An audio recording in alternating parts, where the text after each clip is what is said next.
Hello and welcome to your gardening week.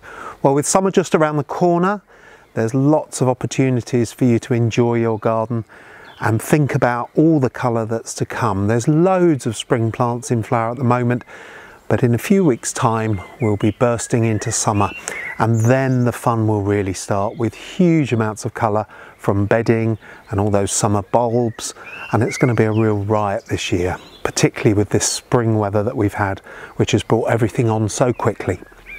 But if you get out into your garden at the moment, you'll probably notice, like me, that there's plenty of aphids around. It's been a good year for insects so far. And my roses are absolutely covered in aphids at the moment.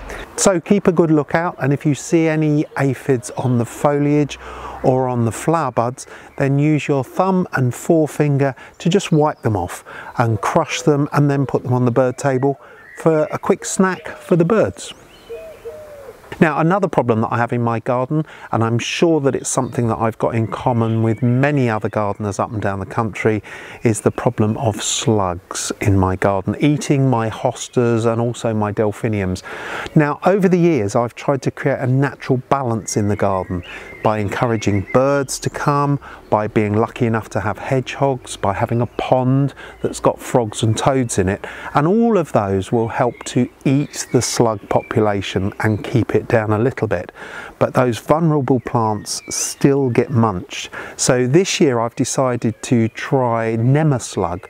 This is a small microscopic worm that actually lives in the soil, burrows into the slug body, and then gruesomely eats them from the inside out. So this is available if you go into garden centres. Most good garden centres will have the pack that you can buy, or you can order it online. Now, it arrives by post, and once you've got it, you have to keep it refrigerated for as long as you need until you're ready to use it. Once you are ready to use it, you then mix the contents of the packet with 4 litres of water in a bucket to make a stock solution, and then you add half a litre at a time to a watering can, dilute it with more water according to the instructions on the packet, and then you simply water it onto the border. That inoculates the soil with the nematodes, and then you've got coverage for the rest of the season. And lastly, this week, it's really time to start planting out some of that bedding, and the begonia tubers that I planted back in the early part of the spring have really done well. I grew them first in trays and then potted them individually, and if you look back over some of my videos over the past few weeks, you'll see that story as it unfolded. But now it's time to plant them out, so I'm going to plant them into this large container.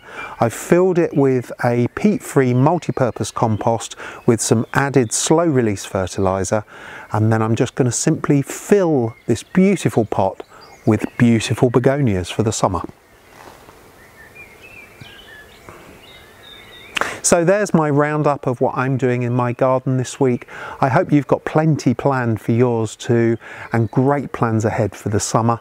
If you've liked this video, then please subscribe to my YouTube channel, and if you need any more ideas for what to do in your garden over the coming week, then visit my website davidhurrian.com.